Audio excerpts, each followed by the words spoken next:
Pues buenas tardes, queridos amigos, es un gusto saludarlos. Ya estamos transmitiendo en vivo desde México con un invitado de Argentina, que es todo un honor recibirlo. Y como siempre, me da muchísimo gusto saludar a mi querida Katy Butcher. ¿Cómo estás? Buenas noches, Katy. Maite, buenas noches, un gusto estar con ustedes. Diego, Uriel, Arturo, bienvenidos. Este tema que vamos a tratar hoy me encanta y quiero aprender mucho de cómo lo ven los caballeros. Así es. Pues muy buenas noches, querido Uriel, muy bienvenido. Hola, Maite, ¿qué tal? Hola a todos en la mesa. Diego, un gusto tenerte aquí también presente. Y Muchas ahí gracias. saludos a nuestros amigos que nos escuchan y nos ven del otro lado de sus pantallas. Muchas gracias. Y Art Carranza, ¿cómo estás? Muy buenas noches. Hola, muy buenas noches a todos. Diego, muy bienvenido. Contamos con tu experiencia. Muchas gracias a todos los que nos acompañan en esta transmisión. Y bueno, creo que es un tema muy importante, como todos los que tratamos en esta mesa. Así es. Y bueno, para tratar precisamente el tema de hoy, que es hombres, igualdad y nuevas masculinidades, ¿quién mejor que el doctor Diego Diegues Ontiveros, que es abogado, criminólogo, docente universitario, consultor político y director de la Cumbre Mundial de Comunicación Política, a quien doy con mucho cariño y mucho agradecimiento la bienvenida a esta mesa de análisis? Buenas noches, Diego. Buenas noches a todos, buenas noches Maite, Uriel, Arcarranza, Katy. Un gusto estar en este espacio, un gusto estar por primera vez en Voz Esmeralda. Sé que han pasado por el programa varias gente conocida, amiga, y bueno, la idea es enriquecernos y tener una charla más, no es una cuestión magistral, sino es trasladarle un poco la experiencia de uno desde el ámbito político, jurídico, que es el que más trasciende en este tipo de casos y es el que verdaderamente en el caso de la justicia de nuestros países es la que tenemos el gran atraso, ¿no? La gran deuda pendiente. Y no hay nada peor que cuando la justicia, que debe perseguir y debe ayudar a las personas, es la que revictimiza, ¿no? Y cuando verdaderamente es el Estado el que mata. El Estado no está para matarnos, está para cuidarnos. Así es. ¿Qué inicio, Diego? Nos dejaste a todos muy reflexivos, pensando precisamente en este tema y lo elegimos porque estamos en la semana de este marco del Día Internacional de la Mujer en el que pues hemos visto tantas manifestaciones, tantos foros, tantos congresos, tantas formas en las que las mujeres nos hemos hecho escuchar, hemos levantado nuestra voz, pero también nos ha faltado, creo yo, por otro lado, el escuchar la voz de los hombres y de hombres que como tú son hombres, yo siempre digo sororos, porque también son nuestros hermanos y se vale, creo yo, discúlpenme el uso de esta palabra, pero no sé si quieras tú, Diego, empezar a lo mejor con una pequeña exposición y de ahí Perfecto. ya arrancamos para irte preguntando, ir conversando contigo. Sí. Lo hacemos de manera coloquial. A mí me gustaría marcar algunas cuestiones que son buenísimas y me parece que hablo desde el lugar, como bien disparabas vos y Katy, para ver cómo estamos parados los hombres frente a estos. A mí no me hizo falta verdaderamente comprender el mundo femenino porque fui bendecido por una familia llena de mujeres que trabajaban. Y cuando hablo de trabajo, hablo también de las amas de casa. Tuve una abuela que era trabajadora a tiempo completo de su familia. ¿Vieron? ¿Saben por qué lo digo? Porque el ama de casa parece que no trabajara, que fuera una especie de premio machista, ¿no? Y se ven agraciadas por el hecho de ser ama de casa y no trabajar. Y te regalan licuadoras. Exacto, exacto. Y si le quieren dar más libertad a la mujer, le regalan 1 metro más de la plancha para planchar. Entonces digo, bueno, puedes extenderte 1 metro más. Entonces es terrible, pero yo me acuerdo que cuando a mi abuela o a mi madre le regalaban una licuadora, una batidora o algo, no la usaban. Y le decían, eso no es regalo, eso voy y lo compro yo cuando lo necesito. Entonces vengo de una familia de mujeres empoderadas, de cuando ser empoderada era bastante contestatario, ¿no? Y eran locas, eran histéricas, le estaba por venir el periodo de la menstruación, ¿no? Todos esos lugares comunes donde el hombre catalogaba, y hablo de mis mayores, de los hombres de la familia, y lo que no se estaban dando cuenta es que estaban generando y retroalimentando esos micromachismos y esas formas de discriminación, que son impensadas desde el ámbito familiar y que son el nacimiento de todas esas cuestiones. Porque nosotros podemos hablar del Estado, pero un Estado no podría nunca ejercer su elemento más violento, que es lo que no hace, o sus omisiones, o sus no pertenencias al sistema legal, si no habláramos de una sociedad que hoy día también se está cuestionando. Dijo, bueno, pero de pronto la mujer, ahora, ¿qué quiere la mujer ahora? ¿Qué quiere? ¿Gobernar el país? ¿Qué quiere? No es un exceso. Hablamos con la hablamos de un lenguaje inclusivo. Y yo les explico que los hombres no se tienen que enojar por esto. Y los hombres que se enojan, mal hacen en enojarse. Y deben ser los que más resabios machistas tienen, patriarcales, porque verdaderamente yo nunca viví que una mujer en mi familia progrese, porque para mí era natural, porque trabajaban, vengo de una familia de docentes, por eso también mi vocación docente, y verdaderamente siempre se hablaron las cosas, pero los logros, lo que cobraban ellas, yo recuerdo que siempre protestaban porque cobraban los docentes menos que los docentes hombres en Argentina, ¿no?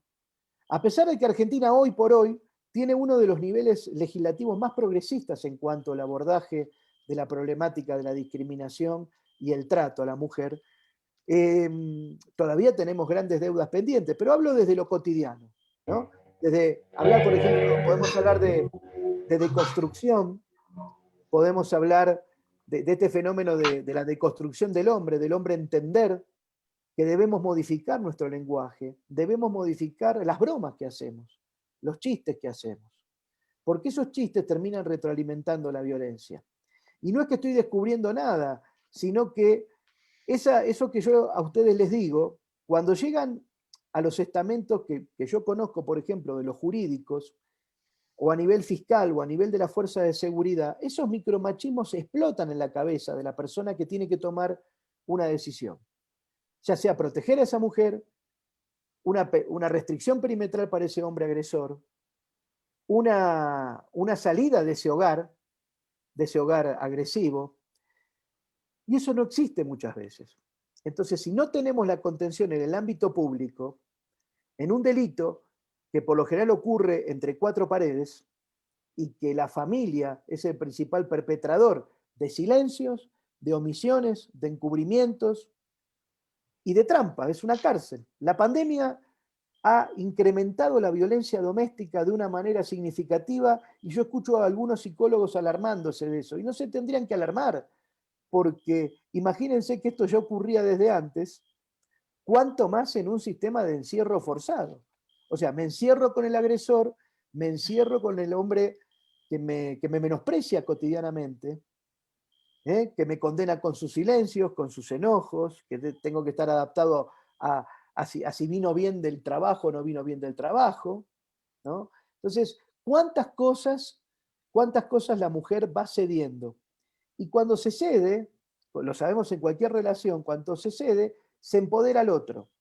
Y el sometimiento nunca es una buena forma de diálogo ni de compartir. Cuando hay un sometimiento hay una persona que es víctima y una persona que es victimario. ¿Dónde van las mujeres en pandemia? ¿Dónde van las mujeres en pandemia a quejarse de algo cuando no recibían las denuncias, cuando estaban saturados los teléfonos de ayuda? ¿Dónde voy si no puedo salir? ¿Voy a pedir permiso? ¿Qué le voy a decir a mi pareja? ¿Me voy a hacerte la denuncia? Porque ustedes saben que muchas veces, cuando existen las denuncias hacia las parejas agresoras, lo que hacen es notificar al mismo domicilio de la persona y cuando recibe la cédula el marido, la notificación, ustedes saben lo que pasa, ¿no? Claro. Y La cuando golpea, son citados claro. a declarar, la golpean y vuelven y le pegan más. Entonces la mujer después no va a ratificar la denuncia y eso pasa a ser una estadística negativa. Entonces, ¿qué dice el Estado? No, esa mujer vino, armó la denuncia, nos hizo perder tiempo y nunca la vino a ratificar. Entonces, esas trampas son las que tenemos que superar. Ahora, ¿cómo ayudamos los hombres en todo esto?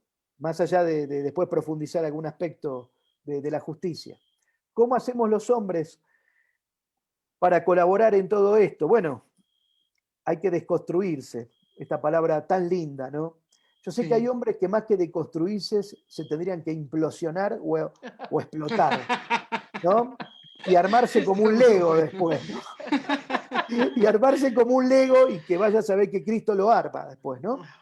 Entonces, verdaderamente le pongo alguna broma porque es una especie de autocrítica, pero no hacia mí, hacia muchos pares, clientes que tengo en el estudio, políticos que asesoro, que les cuesta tanto, Por ejemplo, algo que es muy común en el ambiente jurídico es hablar y no van a hablar nunca de la violencia de la mujer hacia el hombre. Así es. Que seguramente existe, ¿no? Que seguramente existe, pero porcentualmente es ínfima. ¿Y desde cuándo nosotros le damos importancia a las cifras menores de una estadística? ¿No? Entonces, es una doble vara moral que se tiene permanentemente con este tema. Esa mujer se la quiso ayudar y después no vino nunca más a ratificar la denuncia. Le mandamos al asistente social a la casa y no se mudó, como si fuera tan fácil mudarse. Claro, e irse moverse, sí. a otro lado, ¿no? Entonces digo, todas estas cuestiones que son comunes, ¿no? O por ejemplo decir, ¿qué le pasa a la mujer ahora? ¿Se dio cuenta de golpe que las golpeamos? No se le puede decir un piropo, no se les puede decir nada ahora. Ahora todas quieren el aborto, ahora quieren todo. Y lo que yo les digo, que la historia de la humanidad es un péndulo de injusticias, ¿no?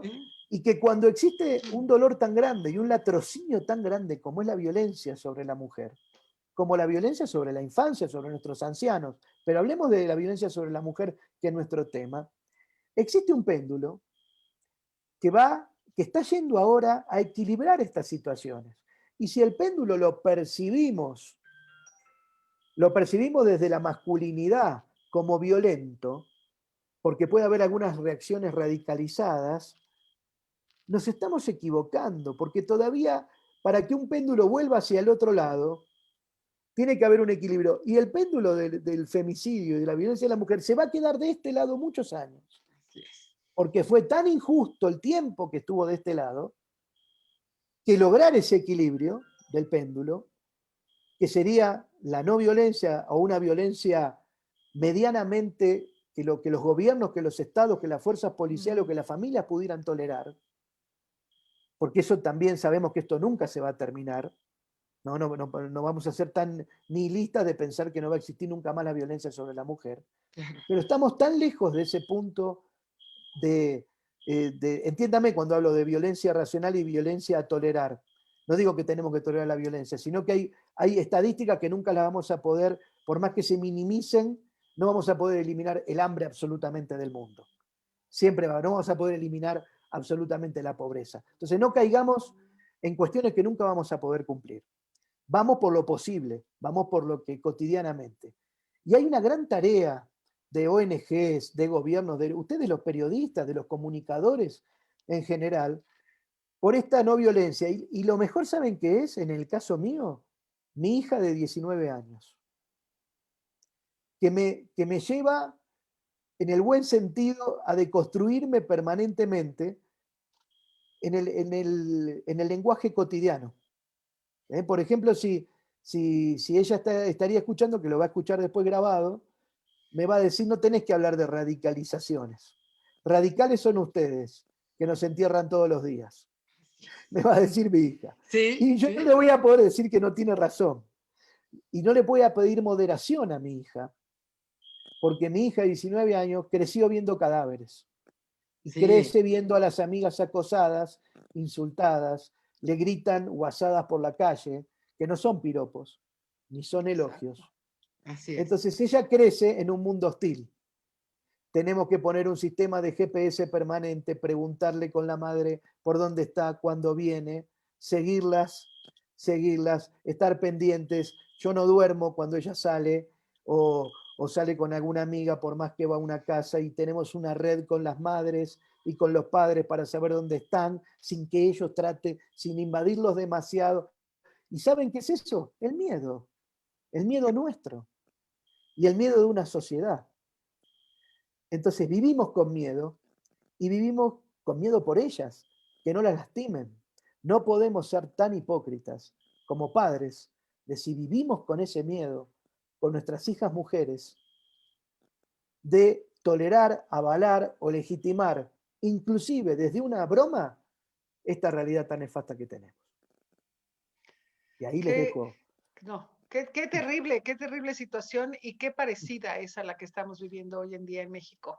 Esta justicia que a veces quiere ser ciega, no puede ser ciega. Tenemos que tener una justicia con los ojos bien abiertos para castigar, para establecer políticas públicas, para que tengamos un ministerio público. No sé si la figura del ministerio público se usa en Argentina, pero aquí Sí. deberíamos de poder llegar a un lugar en donde tienes un defensor de entrada, y aquí desgraciadamente pues llegas y pasa exactamente lo mismo que allá, que no te pelan, que no te creen, que mira, pues tú te lo buscaste, etcétera. O estas relaciones de microabusos durante años que tienes que, pues que nadie enseña a que se puede uno salir de ahí. Y luego el gobierno que no nos ayuda, que nos cerró las estancias para mujeres. Yo he estado trabajando con una red de refugios para mujeres, para construirlas, y con algunos que conozco, pero de verdad es terrible ver una mujer salirse de su casa muerta de miedo, con lo único que lleva en las manos es a sus hijos. Entonces ahora ayúdale a procurar todas las cosas que una mujer necesita, a empoderarla, a darle un trabajo, o sea, la violencia económica también es un gran factor en este sentido, ¿no? Entonces, poquito a poquito entre mujeres hemos ido aprendiendo a ayudarnos y acompañarnos, pero pues no sé qué se necesita, o sea, entiendo lo que nos pasa es real, y lo que no podemos acabar de, no sé, de entender, de hacer que entienda el gobierno, es que a él le toca esa misma seguridad de la que hablábamos, de la calle, de lo que sea, le toca que los ciudadanos vivan tranquilos. Entonces, ¿cómo hacer? O cómo lograr desde la ciudadanía, que es lo que yo siempre estoy buscando, que eso se logre, o sea, que podamos tener ese ministerio empático, ese juez que entiende, ese refugio, y también, por ejemplo, la estancia infantil, que es en donde yo puedo dejar a mi hijo mientras estoy tratando de tener dinero para que no dependa yo de algún hombre, etcétera, ¿no? ¿Cómo le haces? ¿O qué es lo que se tiene que pedirle al gobierno para que podamos tener esa tranquilidad de salir en la noche o de Claro. vivir? Claro. Mirá, Y perdón. no, contesta, Diego. Perdón. No, está perfecto, Katy, lo que señalás. ¿Y qué le pedimos al gobierno? No necesitamos nuevas leyes. Vieron que siempre hay una moda de pedir los legisladores no trabajan. Eso sí, está bien, puede ser que no trabajen o trabajarán a otro ritmo. Pero miren, en el nacimiento de nuestros países, invadidos por España, no descubiertos, colonizados por España y lastimados, desde ese origen, nosotros tenemos un origen muy nefasto en cuanto a la ley y la autoridad. Tenemos una América pensada desde el iluminismo, pensada sus estructuras jurídicas, pensadas desde las formas de la Revolución Francesa, desde los mejores derechos y garantías del hombre, pero que termina imponiéndose por la fuerza de los ejércitos. Entonces, a esa hermosa, y es una dicotomía permanente donde siempre gana la fuerza. Miren, con respecto a México, yo vengo estudiando desde el año 2006 y desde mucho antes también lo que pasaba en Atenco, lo que pasaba en Ciudad Juárez. Digo, no nos podemos asombrar de nuestras niñas muertas hoy cuando desaparecían mujeres en la frontera. Y no era que se iban a trabajar a Estados Unidos. Claro. Les robaban los órganos, las sodomizaban en prostíbulos. Era terrible. Ustedes saben de lo que estoy hablando, tal vez los jóvenes Sí, claro. no se acuerden de Atenco o de Ciudad Juárez. Pero lo que no nos estamos dando cuenta es que este tema tan profundo de Vivir Guevara, la cantante que, que se volvió trending topic ahora con su canción Sin Miedo, ¿no? Y le pregunta y le exige al presidente. Y está bien que le exijamos al presidente, y está bien que le exijamos a un presidente como López Obrador, que es un hombre que viene del progresismo. ¿Por qué no escucha? ¿Por qué no ¿Qué no escucha? escucha? ¿Por qué? Porque si no nos escucha la persona de centro izquierda, mis estimados, no nos escucha nadie. Claro, claro. Porque si Es que tenemos nunca la lo había valiosa- visto como un progresista, perdón. No, yo Bueno, tampoco, yo pero- tampoco, Perdón, ¿eh? ¿eh? Perdón, No, pero pero está bien, pero entienden que para si tenemos que encasillar o etiquetar un gobierno, digo, yo puedo decir que AMLO está más a la izquierda que otros, ¿no? Entonces, Sí, eso es claro. estando más a la izquierda que otros, yo pensé que eso iba a tener una consecuencia. No hablamos de comunismo, estamos hablando de pensamientos menos conservadores en la sociedad, ¿no? Entonces yo dije, bueno, una persona que viene desde un sector que se jactó siempre de estar a la vanguardia del pensamiento crítico, claro. como pueden ser muchos sectores, yo pienso que ese hombre, ni que hablar de las actitudes durante la pandemia y eso, pero que son totalmente nefastas, ¿no? Pero digo, con el tema específicamente del femicidio, yo dije, una persona, olvidémonos que sea López Obrador, imaginemos un hombre de izquierda, tendría que estar el 8 de marzo en el Zócalo, Claro. tendría que haber salido del Palacio de Gobierno y caminar junto a las mujeres. Claro. Claro. Completamente Caminar. de Nos acuerdo. hicieron una muralla, Sí. no sabes. No Sí, sabes. sí, lo vi, estoy ¿Lo al tanto. viste? No, Lo bueno, vi. Entonces, cuando dije eso, dije, bueno, este hombre no entendió nada. nada, no ha entendido Nada. nada. No han entendido nada. Y entonces, y pasa como mi tío, ese tío viejo que tengo, que dice, no sé qué le pasa a las mujeres, ¿no? Que de golpe se les ocurre gritar y qué les pasa, que esto y que lo, y yo lo puedo entender en mi tío de 80 años, porque no fue una persona violenta ni nunca le pegó a la mujer, y habla desde ese lugar de que él no lastimó a nadie. Y eso no, aprendió, claro. Pero eso aprendió, y culturalmente es así. Claro. Pero cuando pisamos los cadáveres y pisamos y tenemos esos miedos permanentes, no podemos mirar para otro lado. Miren, por ejemplo, yo me acuerdo que trabajé también el tema de Ayotzinapa, de los chicos desaparecidos, de los 43. Yo cuando escuché al procurador, ¿se acuerdan? El procurador, Sí. que salió a decir que el tema estaba resuelto y que no iba a contestar más preguntas, y se fue y renunció. Y yo dije, fíjense la falta de empatía de esa persona. Porque el procurador, acá también existe procurador, pero es el jefe de los fiscales, ¿no? El que tiene que cuidar a las víctimas. Y 43 chicos que desaparecen. Hayan sido, como muchos decían, que eran terroristas, que eran... A mí son 43 chicos que desaparecieron. Desaparecidos, claro. ¿Y ¿sí? saben qué? Cuando apareció el pedacito de un fémur de Alejandro, y ahí descubrimos intuimos que porque pasó un pedacito, los chicos estaban muertos, los habían matado, los habían incinerado. Pero cuando yo vi que el pedacito de fémur era de Alejandro Mora, creo, y Alejandro, ¿saben quién era? El líder de esos 40 y tantos chicos. Y yo dije, qué casualidad que justo aparece el del líder. El ADN del líder. Y eso es terrorismo de Estado, mis estimados. Como es terrorismo de Estado mirar al costado cuando se nos mueren las mujeres y las matan. Así es. Porque el presidente puede tener muchas políticas, pero si el Poder Judicial no le hace un fenómeno de contrapeso y le dice, señor presidente, usted es el jefe de las fuerzas de seguridad y necesitamos que usted colabore más, pero cuando lo dice el presidente de una corte, ustedes saben cuál es la estadística ustedes en caso de femicidios. El 96% de los casos de femicidio en México no se detiene ni se condena a nadie. Así es. Quedan impunes completamente. Quedan impunes.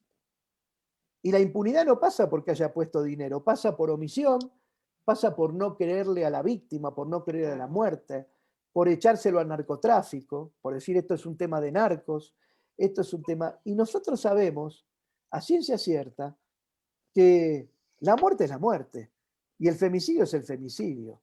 Y no estamos hablando de crímenes narcos, porque los crímenes narcos tienen otras características. Muy diferentes, así No es. estamos hablando de mujeres con 40 balazos en el estómago en el medio de un Claro, enfrentamiento. claro. No estamos hablando de eso, porque eso sí es acto de guerrilla, y lo tenemos claro.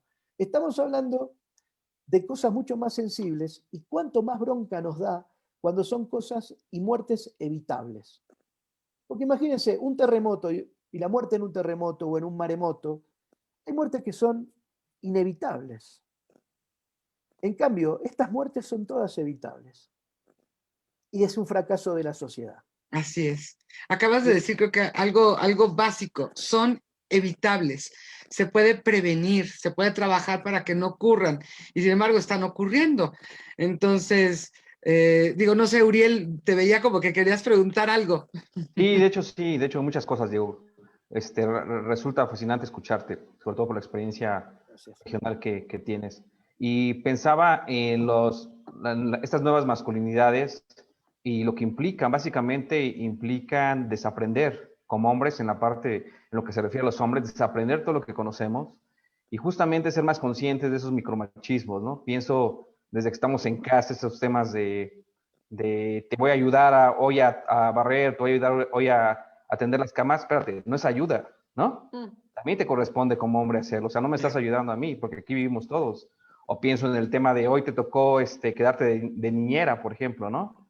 Frases tan comunes que desvelan justamente esos temas del machismo que luego llegan a la violencia. Y en los juzgados o los ministerios públicos, pues lo vemos cotidianamente. ¿Cuántas veces no escuchamos, en el caso de México, no sé si ocurre en otros países de Latinoamérica, pero escuchamos que cuando una mujer desaparece y van los familiares, oye, necesitamos ayuda, mi hija no llegó, hoy lleva 4 horas de retraso y no ha llegado, muchas veces escuchamos que dicen los ministerios públicos, es que seguro está con el novio. Se fue con el novio. Seguramente anda en un hotel con el novio. O sea, ese tipo de cosas que en vez de que sean empáticos justamente la justicia, pues es todo lo contrario, ¿no? Abonan a esa violencia verbal, no necesariamente física, pero que sí en el imaginario colectivo va deconstruyendo aspectos en contra de la mujer.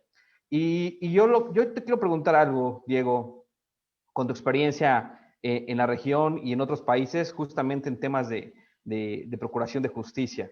Yo recuerdo hace cerca de 15 años me tocó participar desde una consultora en la generación de políticas y protocolos de la mujer violentada. Y recuerdo que, por ejemplo, en países como Noruega, que nos tocó revisar muchos países de cómo estaba la situación ahí, cómo hacían cuando atendían un caso de mujer que ha sido violentada, pues en esos países el policía que encontraba y que iba a ver qué había pasado, ese mismo policía llevaba al Ministerio Público a la mujer y se estaba con la mujer hasta que había una resolución. Y a veces la acompañaba incluso a esas casas de resguardo, donde la apartaban unos días del hombre violento, muchas veces el esposo, y cotidianamente incluso había un protocolo donde todos los días ese policía iba a visitar a la mujer. Oye, ¿cómo estás? No ha recibido amenazas, queremos saber cómo te encuentras, etcétera. Y, por ejemplo, otros aspectos más importantes, ¿no? Una mujer que ha sido violada, no son policías hombres los que llegan y te ayudan, son mujeres, porque justamente en ese momento la mujer está choqueada de la situación que vivió frente a un hombre. Y son una serie de protocolos que en México no existen. Entonces, ya no hablemos solamente del caso de la prevención, sino de la atención cuando esto sucede. Diego, ¿cuál es la experiencia en Latinoamérica de buenos protocolos que hoy en México, pues, no existen, ni siquiera se conocen? Ya no digas que lo intenten establecer. ¿Qué hacer ahí, Diego? Mírame, perfecto, Uriel, y te voy a contestar, y me parece muy, muy bueno el ejemplo que tomás de Noruega. Cuando Noruega tiene estadísticas de conductas ciudadanas maravillosas. Y siempre está bueno destacarlo porque no solamente en materia de género, sino en materia económica, en materia de cuidado a los mayores. ¿Sabés que en Noruega hay una escasa cantidad de ricos y una escasa cantidad de pobres, y una gran clase media. Eso habla muy bien del compromiso de la ciudadanía y del compromiso del Estado. En lo que va de los últimos 10 años el sistema penitenciario le devolvió al Poder Ejecutivo 2 cárceles, porque estaban vacías ya. Y entonces uno puede decir, bueno, pero es Noruega, es un país chico, no tiene la densidad de población. Y yo, ¿saben qué les digo? Antes eran vikingos. Y eran los más asesinos, eran los guerreros más asesinos, los más despiadados. Ellos fueron una vez vikingos. ¿Me entienden? Nosotros tenemos la obligación moral de dejar de ser vikingos. Y ellos lo entendieron. Ellos lo entendieron. Y no importa si es grande o es chico el país, porque toda decisión colectiva siempre es difícil. Mirá, en Latinoamérica, Argentina, por ejemplo, ha diseñado un montón de protocolos que han funcionado en algunos casos. Pero siempre, Uriel, necesitamos la decisión política y el consenso político, porque si no existe el consenso político, no hay recursos, no hay vocación. Lo que, Katy, vos nos señalabas de estos hogares, si yo como una política desactivo esos hogares, Claro. ¿qué estoy queriendo decir? Que Estoy no me dando importa. patente de corso y vía libre al violento. No tenemos que ser epistemólogo, ni tarotista, ni visionario para darnos cuenta de que eso es una política. Esto, como bien decía Sar Carranza, me decía, sí, es verdad, a mí no me parece progresista López Obrador. No, a mí tampoco me lo parece hoy. Te dije lo que pensaba y las esperanzas que tenía en eso, en cambiar fundamentalmente cuestiones en México que son troncales, pero ya vimos los desaciertos durante la pandemia, ¿no? Entonces, ahí se ven los estadistas. Cuando tanto yo digo que López Obrador quiso llegar a ese cargo, ¿no? Tanto bregó, tanto yo digo, ¿por qué, perdonando al público presente, no es muy jurídico lo que voy a decir, por qué la cantidad de huevadas decirlas ahora si no la dijo cuando era alcalde? No le dijo, ¿por qué las estuvo juntando durante toda la vida para hacerlas ahora? Le digo, entonces, es totalmente ridículo. Pero ¿saben qué? Cuando un presidente, como pasó con Trump, dijo, no, el COVID se cura con tomar un poco de lavandina o detergente, hubo 100 muertos. Claro. Pero hubo 100 Eso personas muertas. Eso es lo terrible. Claro. Entonces, ¿y cuántas personas habrán muertas por un dirigente que dice, no hace falta el barbijo, no es como Bolsonaro, como eso? Y no lo estoy equiparando a López Obrador con Bolsonaro, sino en esa actitud sí lo estoy equiparando. Sí. Pero en eso, digo, porque Bolsonaro verdaderamente ya no es comparable, digo, ya es único e ineludible. Pero ustedes fíjense que la importancia de nuestros presidentes y nuestros dirigentes. Entonces, cuando, respondiéndole a Uriel, Perú tuvo bastantes estándares buenos en violencia de género durante una época, hasta que llegó Fujimori. Cuando llegó Fujimori, todos pensaban que era un hombre japonés, que iba a venir, que era de una cultura superior. Bueno, imagínense que hoy están jugando a Fujimori por las esterilizaciones forzadas que él hizo. Imagínense si eso no es nazismo. Lo más parecido a Mengele. Claro. Y las hacían de manera clandestinas. ¿Entiendes? Y hoy todavía Perú se pregunta si... y Perú dice, no, pero estábamos bien económicamente con Fujimori. Imagínense, hoy la hija de Fujimori es una de las candidatas. De las candidatas, así es. De las candidatas con posibilidad de ganar. Y fue una cómplice, y recibieron plata de Odebrecht, y a diferencia de otros países, la de ellos están todas en las cuentas corrientes, porque Perú es el único país donde la trazabilidad del dinero se pudo determinar. Entonces, ¿cuál es la calidad moral de nuestros dirigentes? ¿Qué vamos a esperar? ¿Que nos ayuden a deconstruirnos? Si ellos lo único que están tratando de deconstruir son las empresas en Panamá. Lo único que tratan de deconstruir. Entonces digo, esa realidad, esa violencia económica que sufrimos y que la sufre la señora que se tiene que ir de la casa porque el marido, ¿cuánto puede resistir en ese hogar? ¿De qué va a vivir? cómo vive. Entonces el Estado no se pregunta eso. Bueno, en la Argentina hubo muchas leyes y mucha creación de hogares, pero que tampoco alcanzan, porque nos equivocamos en quién ponemos a dirigir ese ministerio, esa dirección. Esa Le presidencia. terminamos dando, ¿cómo? Perdón. Esa presidencia. Bueno, pero le terminamos dando, por ejemplo, pero mirá, le terminamos dando a gobernar, a manejar, mirá, los asuntos de mujer, como los asuntos de juventud, siempre se lo dieron históricamente al menos preparado de los funcionarios políticos, porque parecía que era un lugar menor, o infancia y minoridad. Se lo daban, Sí. y dáselo a la mujer de tal, a la mujer que le gusta esos temas de andar con los chicos estos que son todos roñosos, feos, pobres, dáselo, ¿no? O las sociedades de beneficencia se daban en la Argentina del siglo pasado. Lo manejaba como caridad. Era para Macri, para Mauricio Macri, el nefasto Mauricio Macri que tuvimos durante 4 años, desafectó el Ministerio de Salud y lo transformó en Secretaría de Salud. Porque dijo que no era tan importante, que podía ser secretaría. Y lo mismo hizo con el Ministerio de Trabajo. Lo transformó en Secretaría de Trabajo. Así quedaron los hospitales para cuando llegó la pandemia. Sí, me imagino. Así quedaron Claro. nuestros trabajadores precarizados para cuando llegó la pandemia. Entonces, ¿qué pasa? Ellos no se equivocan, mis estimados. Ellos lo hacen a propósito.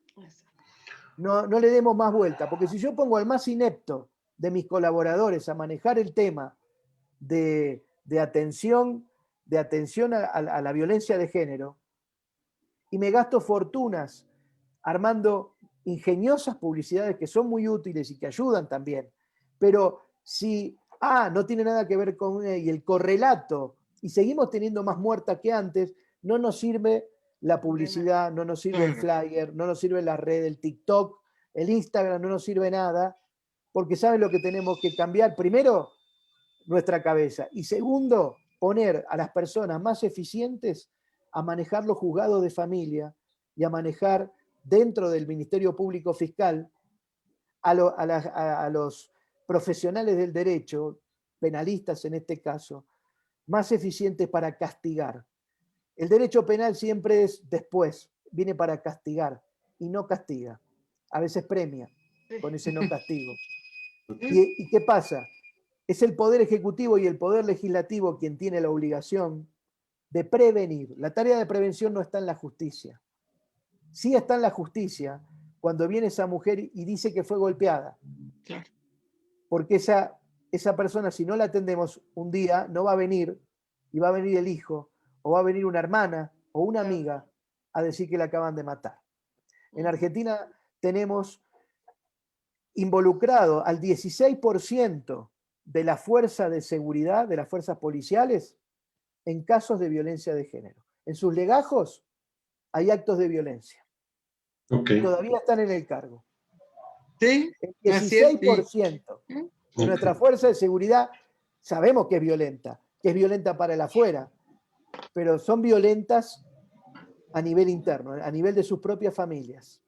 Y ahora tenemos incluso candidatos a la gobernatura que tienen denuncias aquí en México, que bueno, es terrible, ¿no?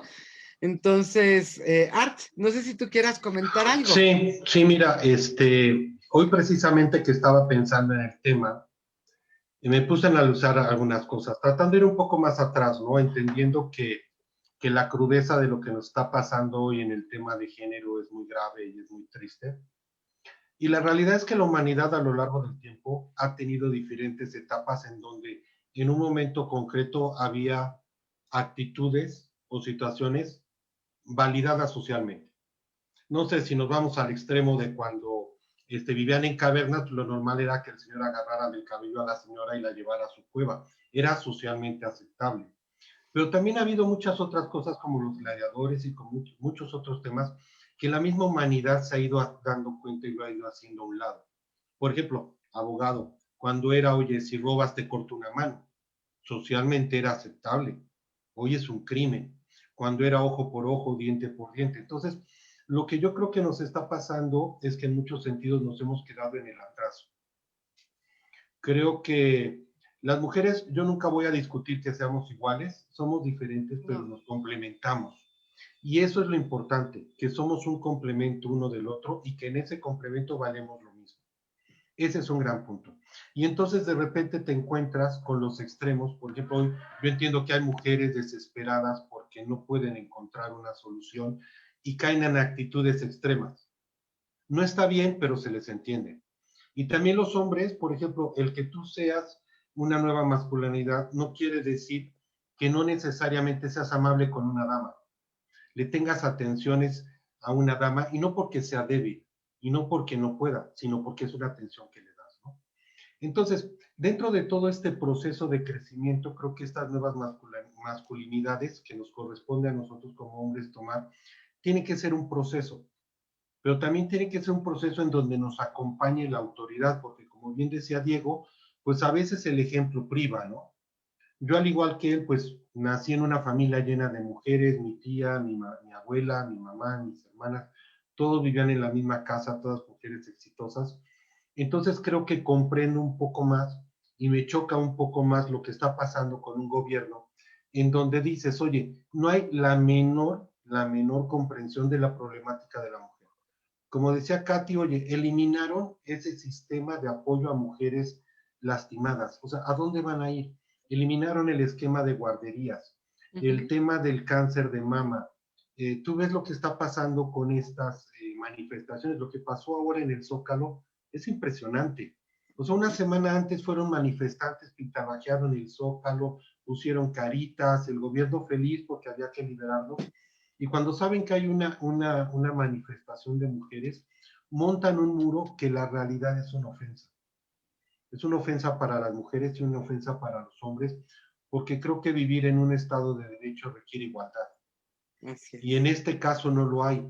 Y obviamente tampoco hay la intención de ninguna manera de conservar esa igualdad. Tú lo ves. O sea, cuando dices, ¿cuántas gobernaturas? Al menos yo tengo 5 contabilizadas, donde los candidatos del partido de gobierno tienen algún tipo de injerencia o están inmiscuidos o tienen una declaratoria o tienen una denuncia por un delito de abuso o violación sexual. Entonces, ya que pasaron los plazos para el registro de los gobernadores, hoy sale en la mañana el presidente a decir, pues que lo persiga la autoridad judicial. Oye, eso debiste haberlo hecho antes porque el lunes pasado se venció el plazo para el registro de los gobernadores.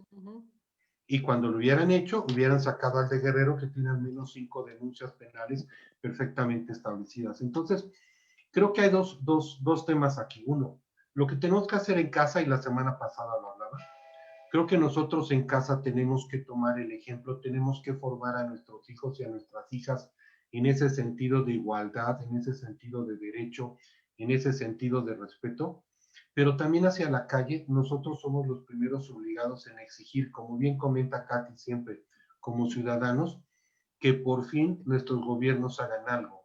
O sea, hoy tenemos más del 52% de crecimiento en muertes en feminicidios versus 2015, por ejemplo. Esa es una cifra muy fuerte. Te voy a interrumpir porque Diego tiene poquito tiempo. Sí. De hecho, casi se tiene ya que salir. Y a mí sí me gustaría que de lo que tú has comentado, pues él nos pudiera también dar en este sentido su opinión. Y ahorita, digo, si nos da un poquito más de tiempo para que Diego se pueda quedar más, pues mejor. Pero también él me había avisado que tenía que salir precisamente para algo de trabajo con otra reunión. Entonces, Sí, muchas gracias. ¿no? Pero 10 minutitos más puedo, perdón, Ah, pero perfecto. estoy de reunión en reunión y es un gusto y ojalá lo podamos volver a hacer en pocos días o en un par de semanas y retomamos. Pero a mí me pareció algo muy interesante que dijo Art, que es lo socialmente aceptable. Yo pienso que hoy ya lo socialmente, que tenemos el repudio de la mayor cantidad de la sociedad con Así es. respecto a la forma. Y yo noto que esa gran cantidad de repudio no se condice con una reacción de los 3 poderes de gobierno, sea en México, sea en Argentina, sea en cualquier lugar. Y eso es lo que a mí me preocupa. Porque por lo general la política, aunque sea demagógicamente, trata de estar a la vanguardia de la necesidad. Y en este tema en particular, Olvidémonos por un momento de la salud en la pandemia, que ya sabemos lo que hemos vivido, pero esto es algo excepcional, lo de la pandemia. Lo de la pandemia lo que termina haciendo es mostrándonos sin las máscaras, ¿no? Nos termina mostrando que teníamos tal vez desmantelados los hospitales, desmantelados las escuelas, que nuestra educación no era tan buena, o que sí era buena, porque lo socialmente aceptable era que respetemos a nuestros docentes, y muchos no los respetaban, y los criticaban. Y hoy conozco muchos padres, inclusive dentro de mi familia, que están desesperados por sacarse los chicos de encima porque no los aguantan más en la casa. Y es verdad, pero eso también genera violencia. Claro. Entonces ahora se lo quieren volver a tirar a los docentes y a los maestros para que lo vuelvan a atender, porque de última por lo menos los contenían durante unas horas. Entonces hay para mí una disociación entre lo socialmente aceptable y lo que verdaderamente se hace. Pero en el tema de violencia de género, esa disociación es muy grande, esa brecha es muy grande. Y cuando no se puede tomar eso, no se pueden achicar esos porcentajes, estamos en un grave problema. Y ahí me parece que la responsabilidad tiene que ser asumida por las ONG, por las asociaciones civiles, por la ciudadanía, de exigir. Yo admiro mucho al pueblo mexicano y no porque esté en México, porque yo tengo un montón de cosas escritas y conferencias dadas que respaldan ese cariño hacia México. México tiene una capacidad de lucha y una capacidad de enfrentamiento que es transversal a lo ideológico. No es que marchan los de izquierda o marchan los de derecha, solamente. Ustedes cuando cortan la calle, cortan la calle. Entonces, esa gran capacidad de lucha y esa gran capacidad, como las imágenes que vimos estos días con respecto al Zócalo, que son tan emblemáticas, no se condicen con una política de Estado. En la Argentina también se marcha mucho. ¿Y saben qué? Lo único que le molesta a nuestros políticos, lamentablemente, a los políticos malos, digo, ¿no? Porque no todos son, y no en todas las áreas de gobierno hay políticos malos. Pero digo, al político malo, ¿sabe qué le molesta? La marcha, el piquete, la cortadera de calle. Todo eso le molesta. Y sin embargo, a pesar de todo eso, no están dando respuesta. Y a mí me preocupa que en esa falta de respuesta y en esa disociación entre lo que hay que hacer y lo que no se hace, la violencia y los mercaderes de la violencia crecen. Y crecen. Y se sienten más impunes. Hoy los hombres, después de la pandemia, los hombres violentos estoy hablando, los hombres violentos después de la pandemia son más impunes. Perdón que sea tan drástico, pero hoy son más impunes, porque nuestros juzgados estuvieron cerrados meses en la Argentina. De México igual. Sí. Y decían, no, usted se puede comunicar por mail y la app y el WhatsApp y nada. Y todavía estamos discutiendo si una restricción perimetral la tenemos que notificar por oficial de justicia, por policía, por... Mis estimados, vivimos en la era 5.0. Un criminal, porque un violento y un violento es un criminal porque está dentro del Código Penal, no nos tiembla el pulso ni la lengua para decir que la persona que le pega a una mujer, maltrata a una mujer y la somete hasta psicológicamente, es un delincuente. Como el que le toca la cola a una chica, o que le toca el pelo, o que la filma, o le filma sus partes íntimas. ¿Es un delincuente también? Sí, es un delincuente. ¿Y es un abusador sexual? Sí, es un abusador sexual. Porque así empiezan y después terminan, ustedes sabemos cómo, con una violación y un forzamiento. ¿No? Y después nos desgarramos las vestiduras por los abortos clandestinos que tenemos en nuestra Latinoamérica. Al pan pan y al vino vino. Claro. Así es. Sí. Y el día que los curas reduzcan y que la Iglesia Católica reduzca la cantidad de pederastas, vamos a volver a hablar del aborto con ellos, que no es un tema religioso, ni es un tema de conciencia. Para nuestros países es un tema de política sanitaria y de crimen. Porque no conozco a varones denunciando a mujeres porque le abortaron al hijo. Yo al varón lo conozco financiando el aborto Ayúdame. o escapándose de esa mujer. No lo No conozco de otra cumpliendo con sus manera. responsabilidades paternales, ¿no? Cumpliendo O con sea, sus responsabilidades claro, parentales. No estoy sí, promoviendo el aborto, estoy diciendo que el aborto no tiene que ser punible, porque es otra forma de violencia. No claro. estoy diciendo aborten 6, 7 veces, porque ninguna mujer aborta y tiene relaciones sexuales porque sabe que puede abortar y nadie las pena. No, es mucho más complejo el tema del aborto. Sí, bueno, ese es Es, otro tema para otro día complejo. es Sí, otro día, pero Sí, ¿saben qué? Es una forma de violencia también. claro. Claro. Y es una forma de clandestinidad. Y ahí hay un comercio. Porque ¿saben qué? Y hay un comercio machista y patriarcal detrás de todo eso. Sí, Porque ¿saben qué? Si mañana en nuestros países saliera la cara del dueño de la clínica donde se practican los abortos, y al segundo día sale en la tapa del diario, sale otro médico detenido practicando abortos, y al otro día salen 3 enfermeros, al cuarto día Ya. se saca del Código Penal la penalización del aborto.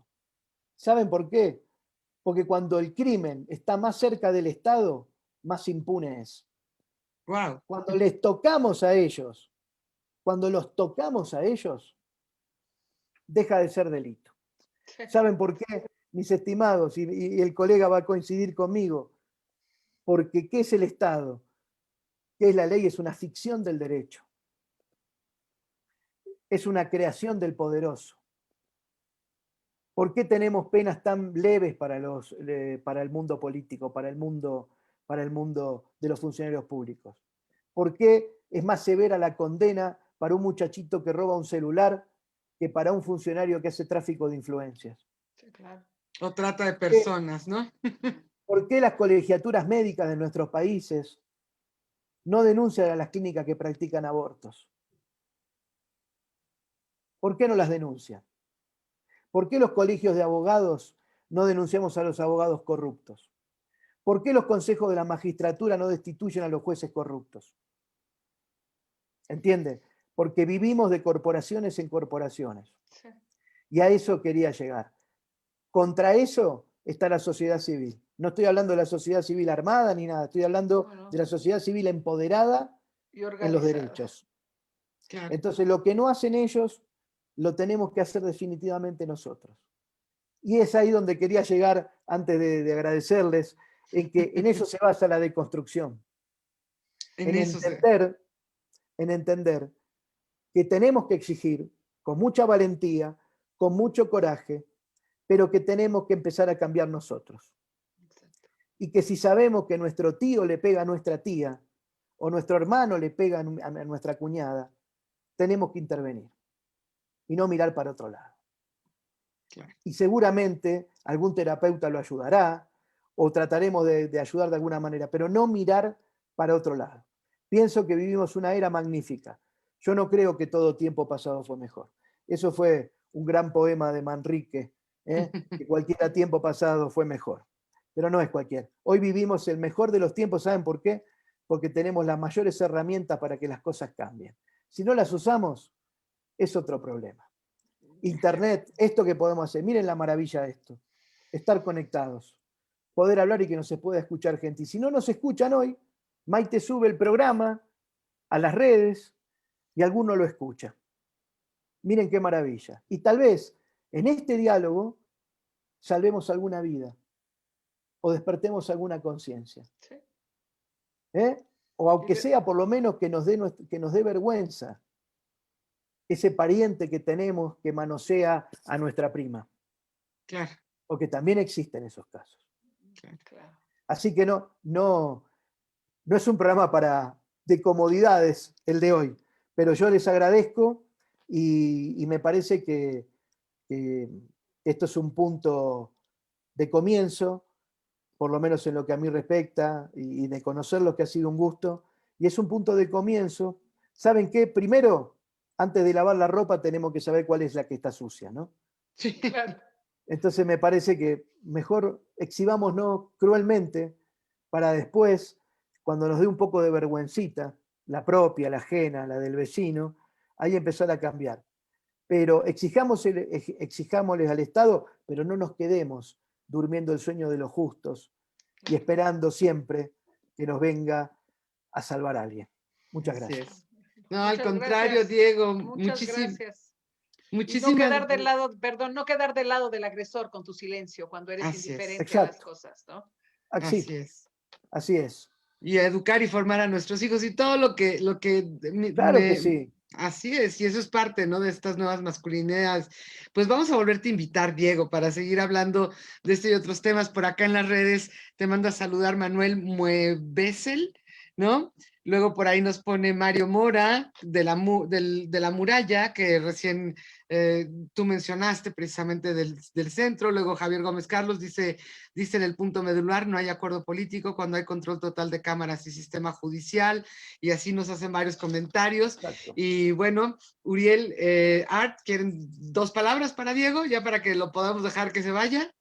No, muchas gracias, Diego. Creo que el entendimiento que dejas es muy, muy bueno y sobre todo reflexiones de cambio, no solamente, como bien dices, hacia el gobierno, sino hacia lo que nos toca hacer a nosotros de nuestro núcleo familiar y fuera de nuestro núcleo familiar. Así es que, Diego, muchas gracias por tu participación. Un gusto haber estado en este espacio de reflexión. Gracias, Art, gracias, Katy, gracias, Uriel, gracias, Maite. Ha sido un placer y lamento no quedarme más, pero compromisos previos me llevan a seguir diciendo otras verdades en algunos otros ámbitos, pero no son verdades de la arrogancia, son desde la experiencia y desde la praxis. Y a veces, ¿saben qué? Y le cierro con esto, que a mí me gusta el término del parresista. En la antigua Grecia el parresista era el que decía la verdad y sabía que aceptaba las consecuencias por eso. Y la verdad era el contraste entre el poder y la cotidianeidad. Ese es el contraste. Ver cómo actúa el poder y ver lo que vivimos. Entonces no compremos la lógica del poder concentrado, del poder de los medios concentrados. Claro. Que nos quieren y nos conducen con circunspectas anteojeras hacia un lado. Tenemos las redes, tenemos internet, hablamos con nuestros hijos como nuestros padres no hablaron nunca con nosotros. Hablamos de sexo, hablamos de todo. Es el mejor momento de la vida de la sociedad. Es el mejor momento, pandemia inclusive, es el mejor momento de la sociedad. De la sociedad, porque tenemos las libertades para decir todo. Hasta podemos decir malas palabras por televisión. ¿Entienden? Entonces, hasta eso, no hay límites, y exigimos que los límites sean puestos cuando hablamos de la vida. Así que bueno, les mando un gran cariño. Muchísimas gracias, Diego, que estés muy bien. Gracias por haber estado. Te contactamos para otro espacio otro día. Muchas gracias, Diego. Que estés muy bien. Muchas gracias. Pues nos deja una gran tarea, ¿no? Creo que por ahí se nos quedaron muchas ideas que probablemente traíamos. No sé si Uriel, Art, Katy, Katy también me comentaba que ella tiene que retirarse. Si quieren comentar algo para ir cerrando el programa, le doy la palabra a Katy, ¿no? Gracias, Maite. Mira, en México hay muchas cosas escritas, hay mucha gente trabajando.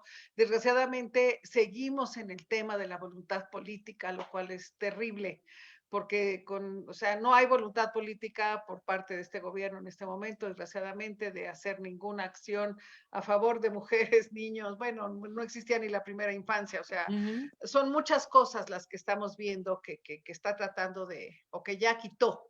Entonces, de verdad, tenemos que exigir. Yo sí, bueno, seguiré e invito a todo mundo a que exija que esto no siga pasando. Y cuando vayas al ministerio, que sea la persona correcta la que tenga que venir.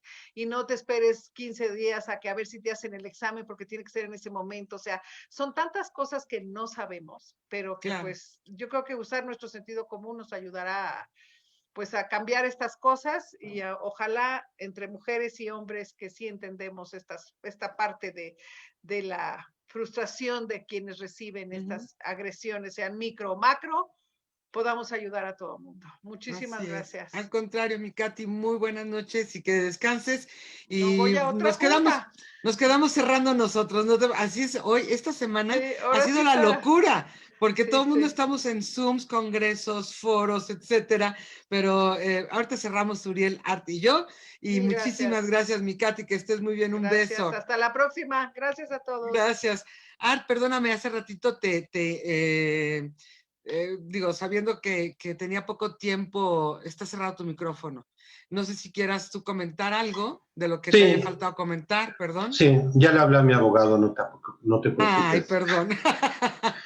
No, mira, la realidad es que yo estoy convencido de que, yo lo que trataba de decirle al abogado es que lo que antes era socialmente aceptable hoy ya no puede ser. Claro. O sea, nadie ve gladiadores en la calle hoy, ¿no? En su momento era socialmente aceptable y hoy no lo es. Entonces yo lo que trataba de decirles es que las condiciones que antes privaban ya no son aceptables. Y sí soy un convencido de que tenemos que trabajar en casa y tenemos que trabajar hacia afuera. Y hoy lamentablemente tenemos unas condiciones que son las que se han dado a raíz de lo que se votó hace 24 meses y eso está en nuestras manos cambiarlo. O sea, queremos seguir viendo muros, queremos seguir viendo candidatos que no tienen la menor calidad, que no respetan el género. Eso es una condición y es una decisión que cada uno de nosotros puede tomar, ¿no? Después de todo lo que está pasando, yo lo veía, por ejemplo, con lo que pasó con Morena, las mujeres en el estado de Guerrero, que se quejaban del candidato y al final de cuentas no pasó nada. Sí, ahí sigue. No pasó Bueno, nada. pero Entonces, pero ¿de quién es decisión? Porque de repente yo me pongo a pensar, esas señoras de Morena, ¿por quién van a votar el 6 de junio? Pero Art, no quisiera que nos perdiéramos de vista porque, como bien decía nuestro querido Diego, y él hablaba de construir un poquito las masculinidades y por último nos dejó la tarea como sociedad civil. Y tú lo dices, bueno, estas mujeres de Guerrero, pues tendrán, creo, en sus manos, y los hombres también, que tomen a su mando estas nuevas masculinidades que buscan la equidad, la igualdad entre los sexos, pues el votar por personas que no representen a estos hombres que vienen siendo los vikingos y los bárbaros del pleno siglo XXI, Sí, sí, ¿no? pero las nuevas masculinidades, mi querida Maite, se refieren a un cambio interno de la persona, que eso lamentablemente hoy no tuvimos el tiempo de verlo. Por ejemplo, Sí. el que nosotros revisemos nuestro modelo de actuación como hombre, el que prescindamos de la violencia porque es algo que se debe de hacer, el fomentar la empatía, la apuesta por el cuidado, el darle que uno se sienta más libre y se quite ese acartonamiento históricamente. Ese es un tema que hoy no vimos. Pero No, y esa tiene nueva que ver con el, como le llaman, ¿no? El patriarcado hegemónico, claro, con empezar a el, pacto, modificar, ¿no? el pacto Conductas patriarcal, al final patriarcal, de así es, cuentas, hoy se está reflejando en la actitud de este gobierno, así de es. acuerdo a lo... Entonces, creo que esa parte nos faltó de ver hoy y valdría la pena, que además era la mitad del tema, no digamos eso, pero si no existe ese cambio no va a haber el otro. Claro, Esa sería mi conclusión. así es. Muchas gracias. Querido Uriel, Yo me quedo con muchas cosas que mencionó Diego, principalmente el tema justamente de gobiernos que no reflejan esa empatía hacia la problemática tan indispensable que es justamente atender este tema. Me quedo con eso, pero me quedo también con la presión que como ciudadanos debemos ejercer hacia esos gobiernos justamente para no dejarles de exigir que si aunque a ellos no les importa, a nosotros como ciudadanos sí nos importa, ¿no? Y la otra parte, efectivamente, está en estas nuevas masculinidades. Y con esto me refiero a comenzar a cambiar desde la casa, desde el lugar, ser más conscientes, porque a veces, muchas veces, andamos pregonando cosas en los comentarios y no nos detenemos a ver el impacto de nuestras palabras en nuestro núcleo familiar, ¿no? ¿Cuántos niños no ven violencia del padre hacia la madre y replican eso el día de mañana, ¿no? sí. Entonces, hay que ser más conscientes de las cosas que hablamos en familia, de cómo lo decimos, de cómo nos dirigimos, de a quién lo estamos diciendo, porque si no, esto no va a modificarse, Maite. Y bueno, hay una gran tarea que no se transforma de la noche a la mañana, pero hay que comenzar ya. urge. Así es, completamente de acuerdo. Y de hecho, lo hemos mencionado en el programa, Diego fue muy claro, ¿no? Por una parte, esta búsqueda de la igualdad en el ámbito jurídico, y él hablaba de la impunidad, en la parte ética y en la parte política también, ¿no? Y cómo los gobiernos y obviamente los ciudadanos tenemos que ir en búsqueda de esta no discriminación, de esta igualdad entre hombres y mujeres, de romper el pacto, de trabajar para generar pues mejores condiciones, no solo para las mujeres, porque el que una mujer viva bien va a permitir que la sociedad entera viva tranquila y en paz. Yo ayer lo comentaba en una conferencia, seremos libres todos a final de cuentas, pero así vivimos en una sociedad en la que quienes son padres de mujeres viven en un constante preocupación, zozobra. Tú y Art son papás de mujeres, pero además de todo esto son maravillosos hombres, son hombres sororos, como se lo decía yo a Diego, y que han estado trabajando en pro. A Uriel hace pues más de un año lo invité a todo un panel precisamente de la mujer y nos hizo una ponencia preciosa. Art, que tengo de conocerlo tanto tiempo, pues son estos nuevos hombres, yo diría, que realmente están representando a esta nueva generación que educarán seguramente y darán ese ejemplo, como lo han dicho, pero que además en su profesión están también trabajando para ser inclusivos, para ser éticos, para buscar la igualdad, y creo que de eso era el programa. Diego lo dijo muy claramente, hay que trabajar, hay que deconstruir, hay que construir nuevamente para que todos, hombres y mujeres, podamos vivir en una sociedad mucho más plena y más justa, con menos violencia. 11 mujeres diarias muertas en México por feminicidio no es un número normal, no tenemos que normalizarlo, no tenemos que aceptarlo y tenemos que evidenciarlo, que hablarlo, que decirlo en todas las formas y de todas las maneras habidas y por haber. Entonces, no sé si quieran agregar algo aquí más, Art, De Uriel. acuerdo, 100% con lo que dices, Maite. Nada que decir. Art, está cerrado tu micrófono. No, lo que creo es que hay que seguir adelante, te digo, hay que trabajar en casa, hay que trabajar como personas y hay que trabajar hacia afuera y exigir lo que nos merecemos, ¿no? Y tomar las decisiones correctas. Así es, así es. ¿Mm? Pues mis dos queridos amigos, hombres sororos, maravillosos, que los quiero con todo mi corazón porque así tendríamos que tener más hombres. Les agradezco mucho y les agradezco, por supuesto, a Diego, que ya no está, a mi queridísima Katy, que es titular de la mesa junto con Uriel y con Art. Yo modero, como siempre. Y nos vemos la próxima semana con otro tema interesante. Si tienen alguna opinión, si tienen algún tema que les gustaría que trajéramos a algún invitado a la mesa, por favor háganoslo saber, ya sea en nuestras redes o en nuestro correo, que es contacto@vozesmeralda.com, y quedamos a sus órdenes. Cuídense mucho. Gracias, Uriel. Gracias, Art. Bye, cuídense mucho. Igual, que estén muy bien. Bye bye. Bye. Bye.